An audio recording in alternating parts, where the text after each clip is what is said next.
पाचोरा तालुक्यात झालेल्या ढगफुटीसारखा पाऊस झालाय। यामुळे हिवरा नदीला पूर येऊन अनेक घरात पाणी शिरलंय। बाहेरपुरा, कृष्णापुरी, कोंडवाडा, जनता वसाहत या भागातील जनजीवन विस्कळीत झालंय।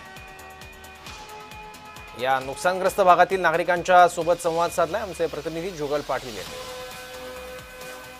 मावशी काय सांगणार, मोठं नुकसान या ठिकाणी आपलं झालंय? भरपूर नुकसान झालंय। पूर्ण घरामध्ये पुरा गारा आहे। कमरा इथला आता कमरा इथला गारा आहे। हे पूर्ण भरेल होतं पाण्याचं। इथलं हे सगळं वाहून गेलं। इथे एक घर आहे ते बी पडून गेलं। पुरं नुकसान होऊन गेलं। फक्त आम्ही ना जीव वाचाडा। गहू, ज्वारी, तांदूळ पुरं भिजुराला, अजून बी भिजुरालं। नेमकी काय परिस्थिती होती? लय परिस्थिती बेकार होती इथली। लयच कठीण होतं। कधी आम्ही रातचा कधी आला असता तो पाऊस आम्ही मरून गेलो असतो। राहिलंच नसतो आम्ही। कशा तरी दिवसा पाऊस आला म्हणून आम्ही आमचे जीव वाचाडे। मागील आठवड्यापासून पाचोरा शहरात असेल व पाचोरा शहराच्या आजूबाजूतील भागात असेल, डोंगराळ भागात खूप पाऊस हा पडतोय। ढगफुटी समान पाऊस हा बऱ्यापैकी झाला, त्यामुळे नदीला प्रचंड प्रमाणात पूर आला आणि या ठिकाणी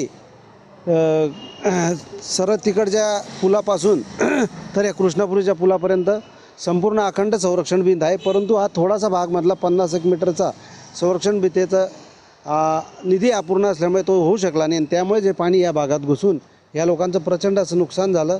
पण तरी माझी प्रशासनास विनंती आहे की हा जो राहिलेला संरक्षण भिंतीचा भाग आहे हा लवकरात लवकर पूर्ण करावा। हिवरा नदीच्या काठावर या ठिकाणी मुसळधार पावसामुळे जो संसार होता हा संसार मुरून पडलेला आहे। घरं असतील, संसारोपयोगी वस्तू असेल, यांचं मोठं नुकसान या ठिकाणी झालेलं आहे। जे पाचोऱ्याचे जे आमदार आहे यांनी या ठिकाणी संरक्षण भिंत बांधून द्यावी अशी मागणी या ठिकाणी ग्रामस्थांनी केलेली आहे। पाचोरा, भडगाव, जामनेर, एरोंडल परिसरात मोठं नुकसान जळगाव जिल्ह्यात या ठिकाणी झालं आहे।